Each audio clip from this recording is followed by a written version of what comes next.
Hi everyone, I'm Josh, and today I'm going to be talking to you about Vantage.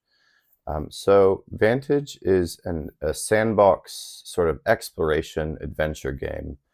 Um, it has a lot of sort of similarities, at least in terms of theme and presentation, to some of the sort of epic big box campaign games where you have to do like 20 sessions over time to complete this massive epic story.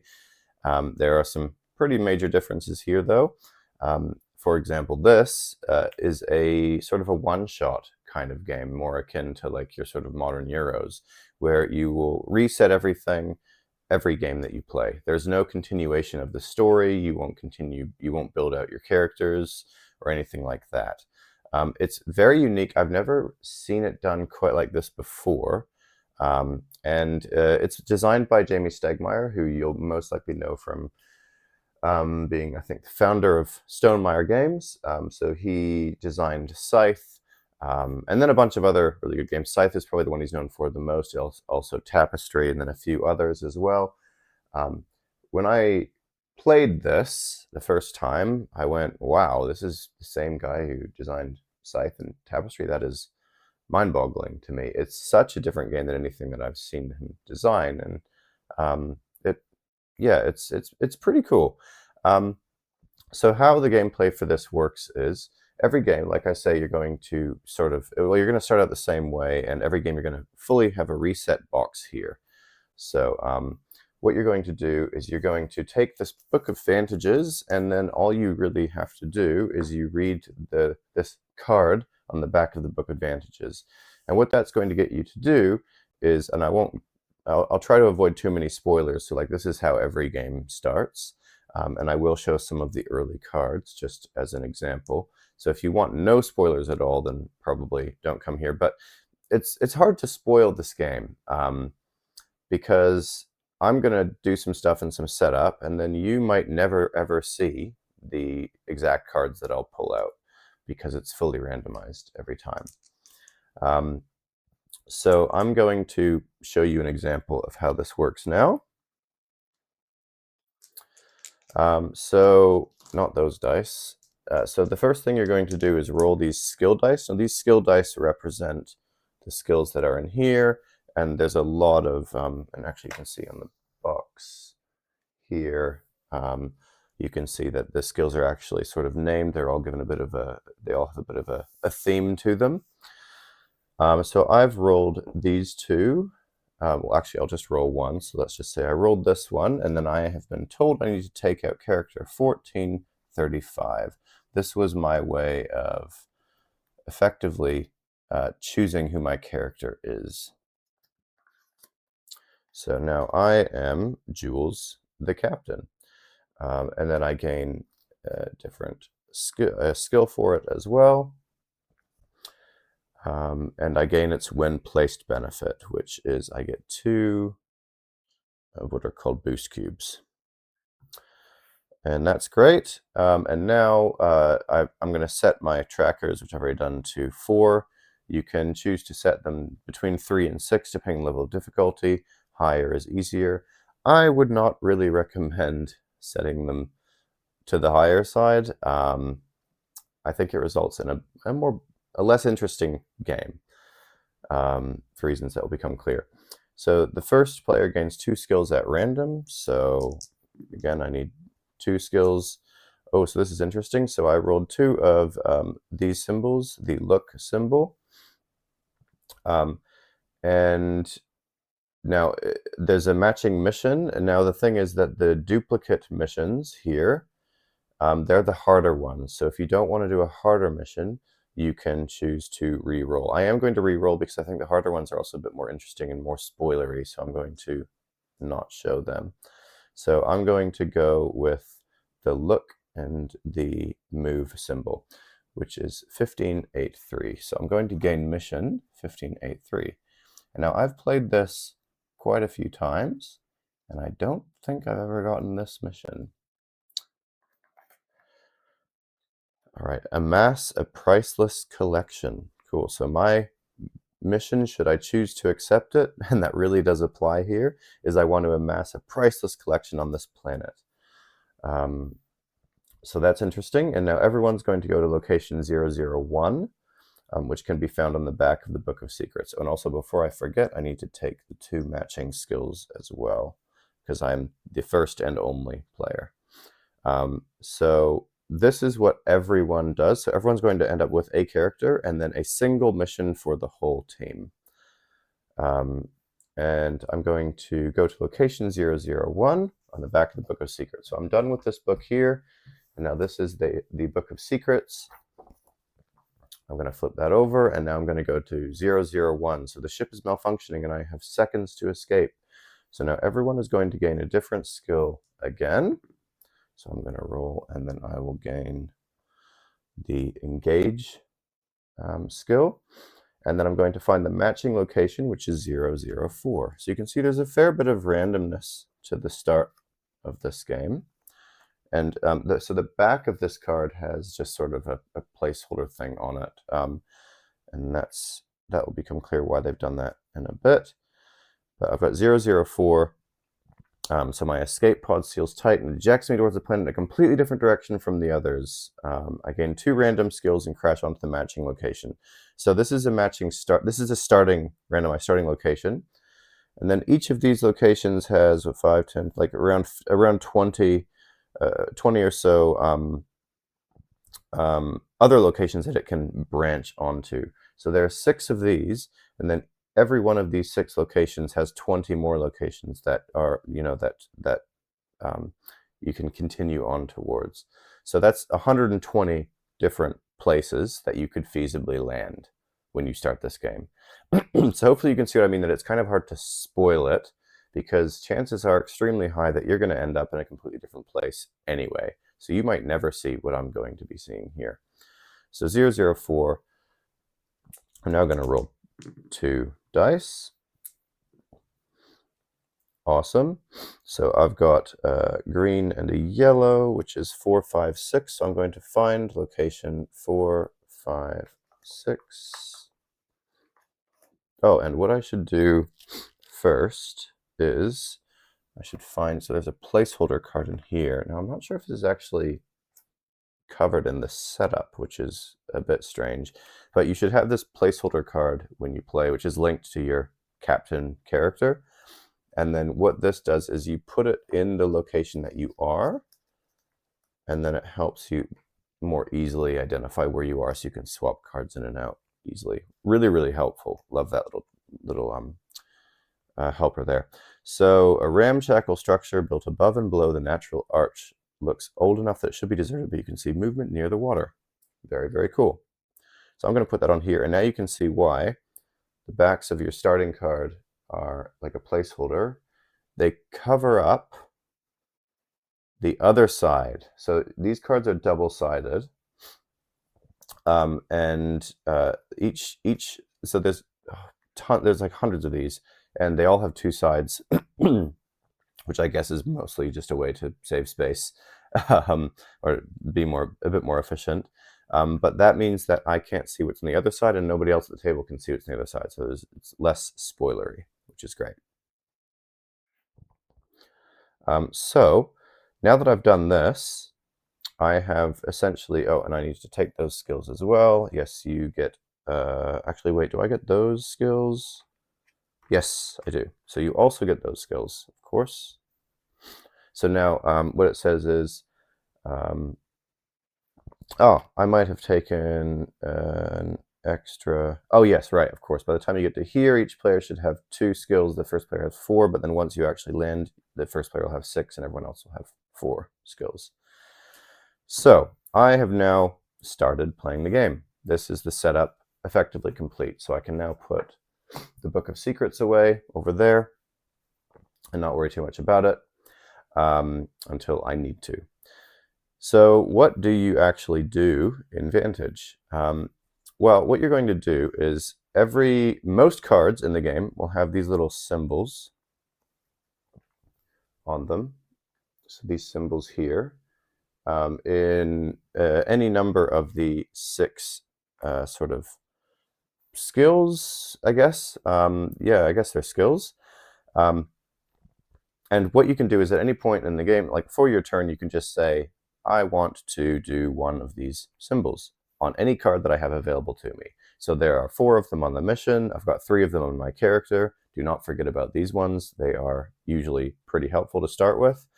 And then I've got 6 of them on every location. So every location that I've seen so far has all 6 available to it. And I'm just going to go, okay, so let's say I want to, on my character, I often find it's a good idea to start with equip. So I'm going to equip. So what I'm going to do is it's the green action, so I'm going to take the green book here, and I'm going to open it to my character number, which is 1435. Don't look closely, there'll be a lot of spoilers. You probably can't read it anyway with the camera. So it says I roll, it's got a 4, and then it says equip your saber. So what that means is I'm going to take 4 of these dice, and I'm going to roll them. And now how these dice work is pretty straightforward. That little arrow means I return it to the dice pool. This line means I put it in the challenge dice.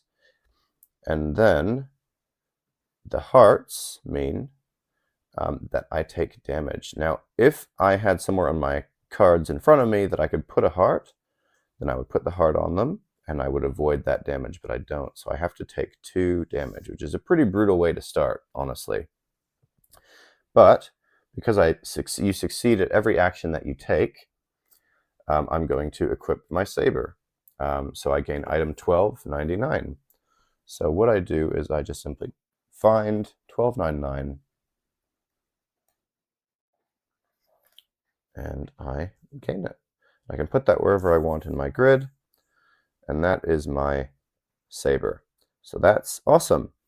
And now this has now given me more options. So I'm really good, as the captain, I'm really good at moving around.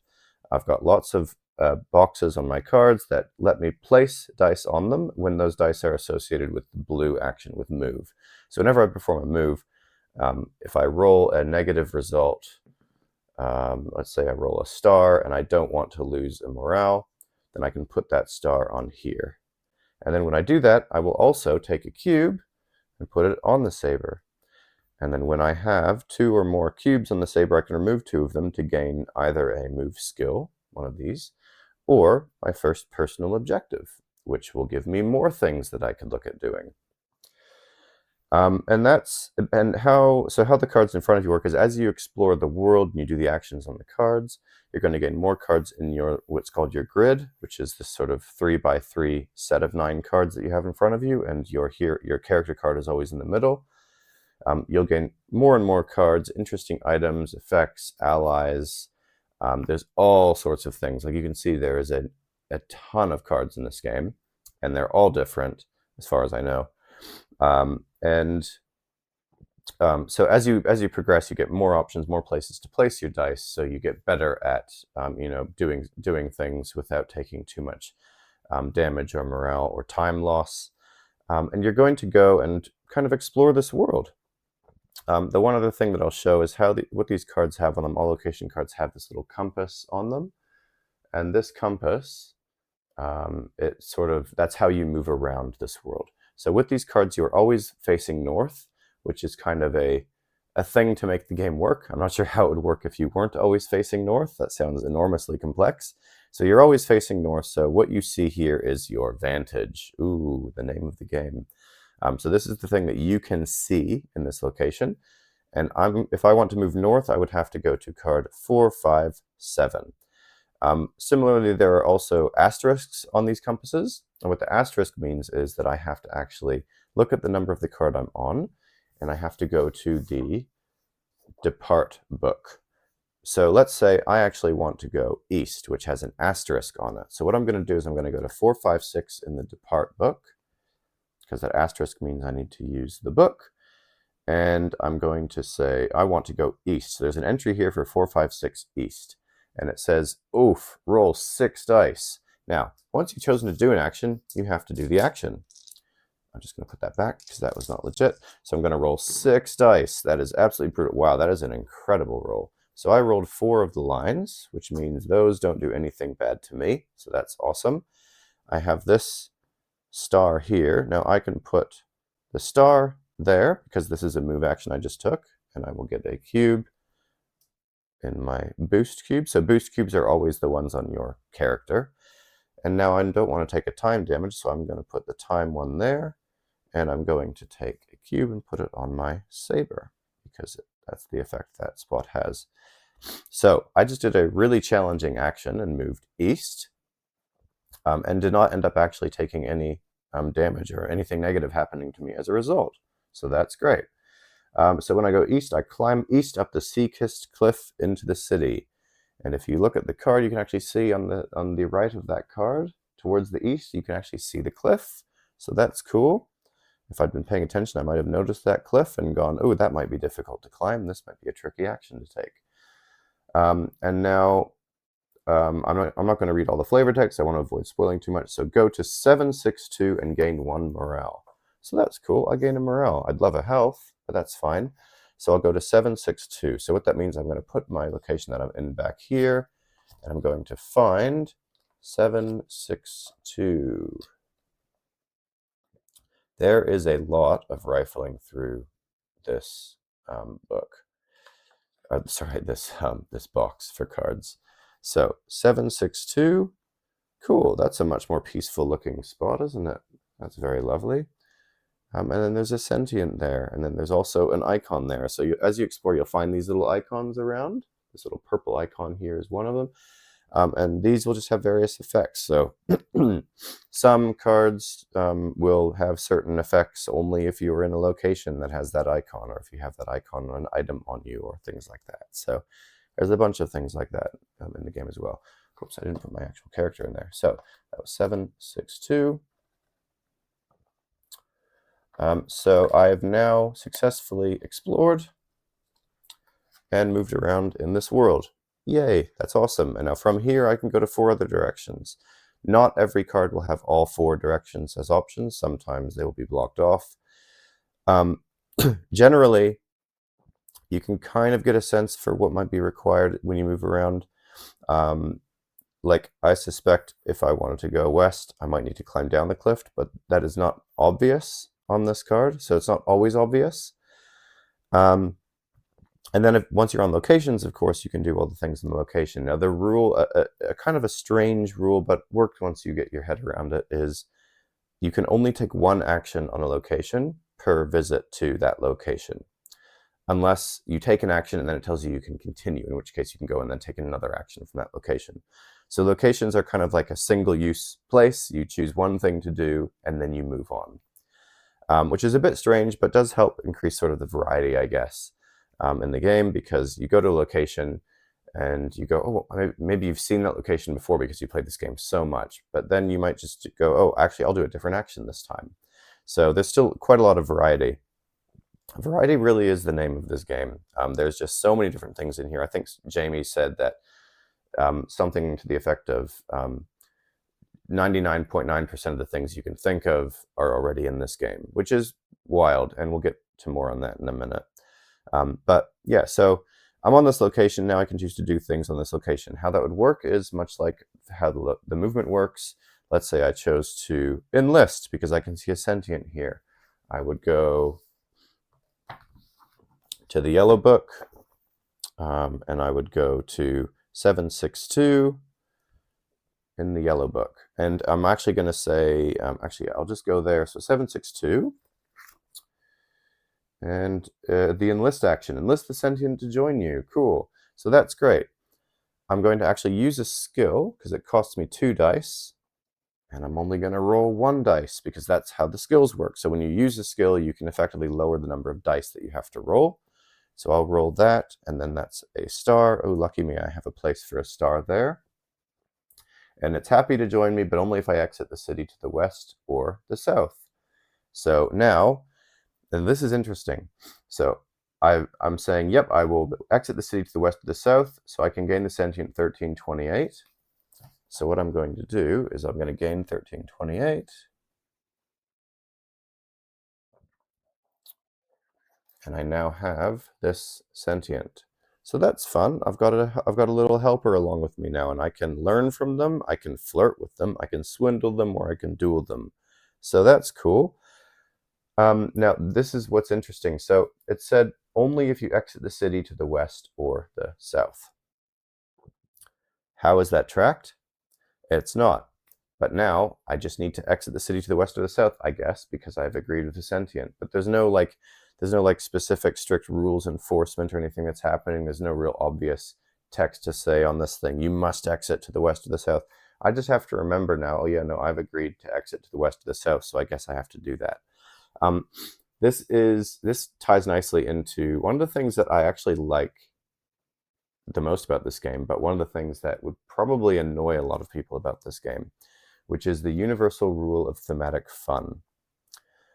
So this rule means that essentially, if you think something doesn't make sense or would make sense, then you just do it or don't do it, depending on the instance. So you kind of self-enforce the rules of this game. Which is really, really weird, and rules lawyers would probably really hate this. So like, for example, if I go to a location and then there's a bridge there, and I burn down the bridge, cool, I've burnt down the bridge, and then I leave and I move on, I go somewhere else. And then another player in the game goes to that same location, um, and then they can walk across the bridge, but I burnt the bridge down. So we just say, well, universal rule thematic fun alert, you cannot walk across the bridge because the bridge is burnt down. And that's not like it's recorded anywhere. There's no chit somewhere. You don't put a sticker on the card to mark the bridge as being burnt down or anything like that. You just have to remember this bridge is burnt down, so you can't walk across it. That wouldn't make sense. So similarly, in this case, it looks like we're saying, well, I've agreed that I'm going to only move out of this location two of the four options, so I'm going to enforce that. That's a rule that I'm enforcing because that's what this book has told me. So it's interesting. Again, rules lawyers probably would hate this. I kind of love it. I think it's actually quite cool. I think we've had a few moments where we slightly stretched things a little bit, where it was like we were looking for a specific type of item, and one of us had an item that you could kind of say was that type of item. So we just were like, oh yeah, sure, that counts. And there were a few moments kind of like that. They make it so that you're not constantly referencing the rulebook, and the rulebook is a lot smaller than it would otherwise have to be. You know, it's not a big rulebook at all, which is great. I think that's actually quite a cool little thing that that Jamie's included in here, and I like it quite a lot. So yeah, that's effectively what the game is. So obviously my mission here, elephant in the room, I need to amass a priceless collection. I don't think I've really come close to starting that mission yet. So what I need to do is I need to have 30 value of cards in one player's grid. Well, I've got my my saber here, which is worth 2, and the sentient is certainly not worth anything in terms of money. So I have not really gotten very far along on my mission. So what I would want to do is I'd want to go around and try to do different things. So maybe I might swindle the sentient because maybe the sentient has something valuable and I want to take it to complete my mission, or whatever the case may be. So you're going to go along, you're going to do stuff. At some point, you might eventually complete the mission. That doesn't necessarily mean the game is over. You can then take on, I think, a destiny at that point. And there's also lots of other ways to get destinies as well. I think you only ever have one mission, but you can have multiple destinies. And destinies are like maybe sometimes more interesting ways to complete the game. And there's tons of them. I've seen quite a few, and they're quite varied. I have seen the same one 3 times, which might just be a coincidence. I think it's to do with like building a spaceship. So lots of variety in terms of what you're actually trying to achieve, but it is a little bit strange because even when you complete the destiny, there's like, okay, cool. Is the game actually over or isn't it? At any point, you can just decide to end the game because you think it makes sense. And when you fail, the game doesn't necessarily end. You can just be like, no, that doesn't make sense for me to fail. I'm just going to actually keep going. And that's a bit odd. Like, it feels very open-ended, very sandboxy. Kind of getting into like the more of the review side of this, I guess. So yeah, it feels a bit sandboxy and strange at times. You are very much meandering through this world. and I don't know quite how to explain why that's weird. Like, let's take this card, for example. It's got 6 actions on it. So it's got, you can follow, listen, talk, teach, enlist, or subdue. What do any of those things mean? Well, you kind of have to guess a little bit. Follow, maybe I'm going to follow the sentient out of town. Listen, maybe I'm going to listen to the sentient. Maybe there's some birds in the distance that I would hear that would give me insight into something. Talk, I'm assuming talk the sentient. Teach, do I teach the sentient? Do I teach the people in this town that I'm looking at? Enlist, I'm guessing I enlist the sentient. Subdue, probably subdue the sentient. So probably these are probably a bit more clear than the average, but some of these cards will come out and you'll be like, what on earth does that action do? And then you'll take the action and then you'll be like, whoa, I was not expecting that at all. But then you'll just move on to the next thing because nothing really seems to have super lasting ramifications. There's no like decision trees where the things you decide here make a massive difference here. It's mostly go to place, do thing, take item, and that's cool. There's some exceptions to that, like sometimes you might talk to a sentient. They might be like, hey, I've got a map. I'm going to show you this map, this treasure.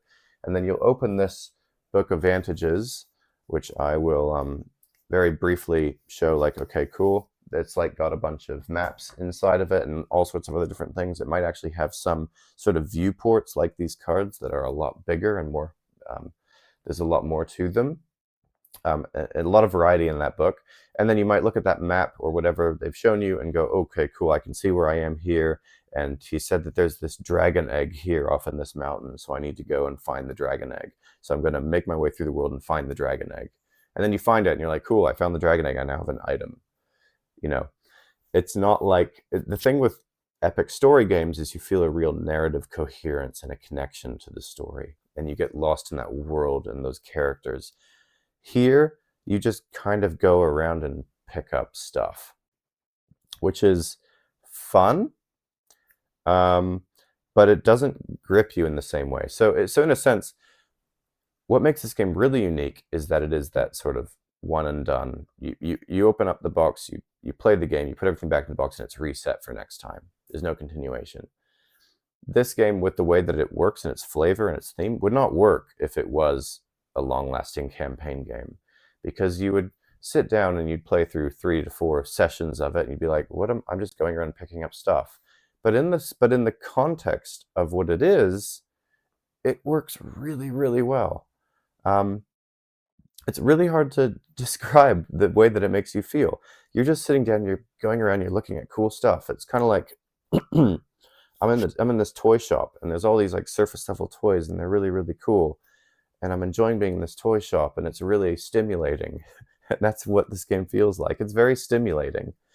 You make your way through this world and, oh, I found a shiny, like literally I found a shiny jewel, and this jewel, it makes me better at these things, and that's fun. It's a very relaxing, very chill game, but there's not a lot of really strong narrative in here. Now, there are exceptions to this, but you really have to look for them. So like some of the characters have narrative arcs when you follow their own story. So you see this first personal objective. If I take 2 cubes off the saber, that's an example of where you could start off an actual narrative where it's like, okay, I'm going to learn more about Jules the captain. Who is she? Where does she come from? What does she want? And that stuff actually does work. And some of it's actually quite well written and quite emotionally resonant. And which is surprising given, like, I guess the way I'd describe the majority of this game is it's as broad as an ocean, but as deep as a puddle. There's not a lot of depth to anything that you do in particular, but it's really, really enjoyable and just chill. And there's a lot of very unique variety in here that you might not even expect as well. Like some of these cards, I won't spoil much, but some of these cards are not actually locations. Some of them are puzzles or other things that you can do. There is this bag here as well, this spoiler pack. So this, I'm not going to spoil it. I have not opened mine. I did get spoiled on what's actually in it by someone else, which is annoying. I'm not going to I'm not going to talk too much about it, but it's an extra little quirk and a twist on the game, which is quite cool, kind of cute, is the best way to describe it. A lot of these cards do things that you would not expect them to do and interact in ways you wouldn't expect them to. So when he says that 99.9% of anything you can think of is in here, I believe him. I think that's probably the case. But all of it is surface level. And if that doesn't sound like it appeals to you, it probably won't. But for me, it really, really works. And for my wife as well, it really, really works. If we just want to sit down and have a chill time, like there are so many of these massive big box campaign games. Like you can see ISS Vanguard, Tainted Grail. I've got Oathsworn up there, Seventh Citadel, which I love. Seventh Citadel is incredible. And there's just a bunch of these like massive epic campaign games, even something like Elder Scrolls, which is just like a 3-game campaign. There's so many of those, but often you want to sit down and wrap yourself up in this world. That's not like, I don't want to just play like a dry Euro and push cubes around necessarily. Those can be great sometimes, but I want to get lost in a world, but I don't want to like commit myself to a full campaign. This actually does that really, really well. And I love that I think that's what it's going for, and I love that it succeeds at that. But if you're looking for a really deep experience with a really intense narrative, and you're going to get moved to tears, and the writing is beautiful, and you get attached to all these characters, that is 100% not what this is going for at all. And you will be disappointed if that's what you want from this. But if you want almost a Euro style push your luck experience with really cool stuff to see around every corner, and every time you play this you're going to see new stuff and it's going to be different and new, then it's going to be great.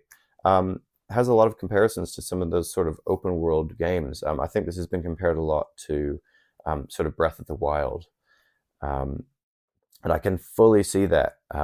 I love Breath of the Wild, don't get me wrong, I really, really do.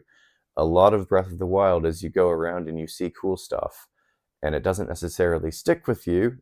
Of course, there is that overarching narrative, and it has a great story, but a lot of it is just sort of surface level. Ooh, I see a cool thing, and I'm going to go do this cool thing. This has a lot of that feel to it, really. The gameplay itself, I find actually really good as well. So how in terms of how like this would work if I continued, if I take another action and I need to roll another dice to take that action, at that point, everyone would take all their dice off their cards, and then all the dice from the penalty area and put them back in the pool. And now you can see I've now got my room and my cards cleared up. Everyone else will have their room and their cards cleared up as well, and then it kind of resets that way. So that's the push your luck element, where you're trying to not die or run out of time or morale, and you're trying to build out your tableau, works really, really well. It actually feels gamey in a way that I wasn't expecting. I was expecting the game part of this to be quite dry, and like it almost plays itself. And I think some people claim that it does kind of play itself. I don't find that to be the case. I actually find the game part of this pretty enjoyable. It's very simple, don't get me wrong, extremely simple. There's not a lot to it. But it's fun and enjoyable and light. And if that's what you want sometimes in an evening, I've got 3 kids. Sometimes I get to the evening and I'm like, I don't really want to play Oathsworn. I just want to chill out. And I might be like, let's just play a quick game of Vantage. It's not a commitment. Let's just open up the box, explore some cool stuff, put the box away, and we're done. Yeah, so that's kind of Vantage summarized. In terms of like the components and what you're actually getting in this box, I mean, there's an incredible amount of cards. They're not shuffled. Yeah, generally you're not going to be shuffling cards in here. So you don't need to sleeve them, and it wouldn't work with sleeves for sure. They would just not fit, I believe. Maybe someone's figured out a way, but that would be wild. An enormous amount of cards, unique art on all of them. The art is gorgeous. I just love this style. It's almost like this pastel sort of, maybe even slightly watercolory style of aesthetic. It's kind of a bit dreamy in a way that really, really works with the theme of this game and the style of this game. The aesthetic works really, really well. I love this box. This box is amazing. Very, very good storage solution. I love how it's not just like filled with those plastic containers everywhere that make you not even want to pull it out. Some of those can be good, but this doesn't need it. It's just really, really an elegant solution to storing everything. Like, it's got these little trays that you pull out and you put the pieces in, and then you slide them back in, and I love that. It works really, really well. Everything has its own place and it fits nicely. There's no wasted space in this thing at all. And then these little card holders I think are great. The idea is that if you're playing with multiple people, you would sort of hide this away from everyone else, so you're the only one who can see your Vantage. The way that we describe it thematically is we all have headsets, so we're all talking to each other, but you can't actually exactly show them exactly what you're seeing, so you have to use your words. And I think that's kind of cool. You can kind of help each other out through that. That brings me on to actually a problem with this game. So I have played it solo, probably the most. I've played it 2-player, second most. I've played it once at 3. Do not play this at more than 2.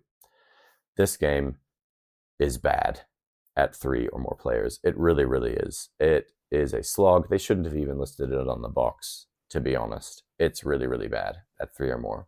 Now, maybe someone out there is going to say, no, I had a great experience at 3. Cool, good for you. Oh man, it just drags and drags. Even at 2, it's fine. It works well at 2. It's like I mentioned, I play with my wife. We quite enjoy it, and we kind of get wrapped up in each other's stories. And maybe we just twist the rules a little bit when it comes to looking at each other's Vantages. Might be like, well, actually, this is really cool, so I'm just going to show you.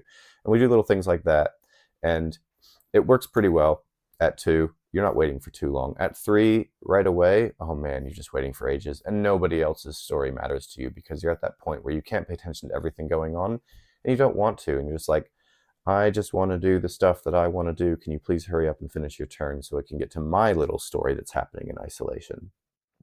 I recently talked about Earthborn Rangers, and it's interesting. Like, it has an almost similar feeling. The more players that you throw into that game, the more disconnected the theme feels. I'd say Earthborn Rangers is probably a lot better with more players than this game is, to be fair. I know it is actually a lot better with more players. But the more people you throw in, the more the theme kind of feels more and more disconnected. In that Earthborn Rangers' whole thing is that there's like this alive world. But then if I take my turn, I've got this alive world and it's really cool and it's alive. And then this player takes their turn. And then they've, over there off in the corner, they've got their alive world. And I'm just watching, and everything in my world is frozen in time until they finish their turn. And then that player goes. And in this, you could be taking your action on your card, and I don't have a clue what you're up to, and I do not care, to be quite frank.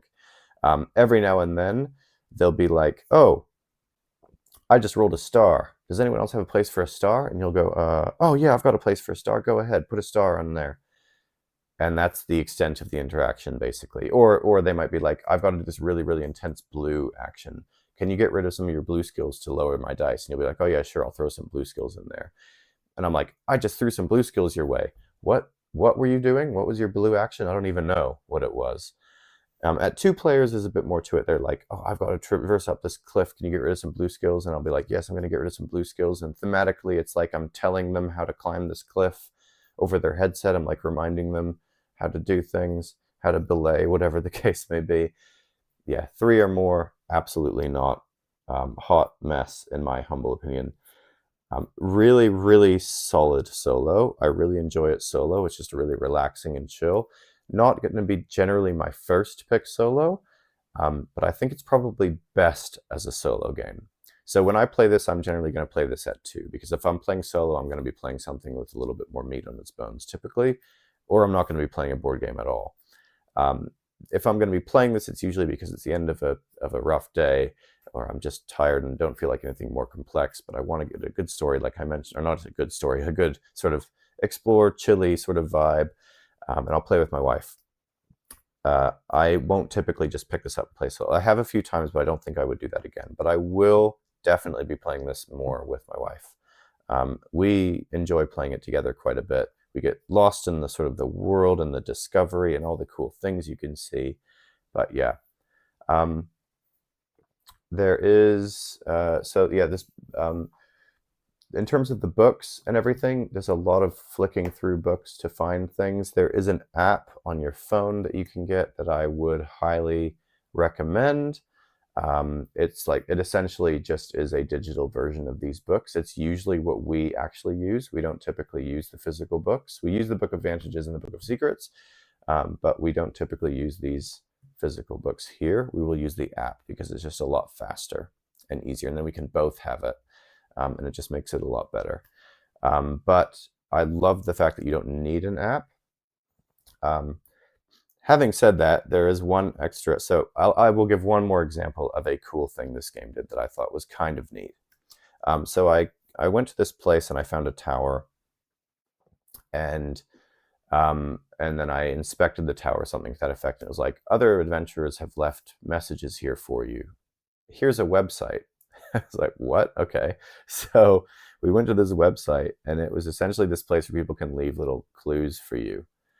And that was kind of fun. It was neat. It was a nice little surprising moment. The messages weren't very interesting, I'll say. I did leave one, but it was like, they're just kind of like, go here to get this thing. And that was, but it's cool. It was like a nice little, again, very exemplary of what this game is, where you go to a place and you go, oh, that's cool. Anyway, off to see this other shiny thing over here. Oh, that's cool. Ooh, another shiny thing. It's a game filled with shiny things. And sometimes that's just what you want. Yeah, so that's Vantage. I really enjoy it. I'm going to be keeping it in my collection and going to keep exploring it. Definitely going to use this as an example for people who haven't played many games of what games can actually be. I think this will blow a lot of people's minds when they try this out, especially if they haven't played many games. It's definitely going to be sticking around for me and my wife. As I mentioned, she really loves it as well. It's just a really nice time. It's not anything earth-shattering. I think this game is getting a lot of hype, and people are attributing a lot of depth to it that I just don't think is there, and I've played it quite a bit at this point. But I'm not going to be getting rid of it anytime soon. It's just a really nice time. I really admire what Jamie has done here, especially given the other games that he's designed. It's so, so different to anything I've seen. Not just any of his other games, but it's different from any game that I've seen. Hopefully I've made clear why that is. But yeah, I really enjoy it. And I'm really keen to see what it sparks in the industry as well, because the idea of a one and done adventure that you pull out and then it's different every single time, like completely different every single time in terms of things that you see and the scope of it and everything. I love that idea, and it's not something that I've seen done quite like this. It's very, very unique in its field, and as is often the case with games like this that are quite unique and new, it'll inspire a new sort of generation of games like this, and I'm very excited about that as well. But not to downplay how impressive I think this is as a design on its own. Yeah, very big fan. Well done, Jamie, on this one. It's great fun, and I'm going to be keeping it, and it's going to be sticking around. I'm going to play it lots. My wife and I are going to have many, many chill evenings just exploring this lovely little world that you've created. So yeah, I recommend it if it seems at all like it would be your thing. Again, depth of story, not really there. Interesting characters, not really there unless you really look. But if you just want a chill time, go for it. Vantage.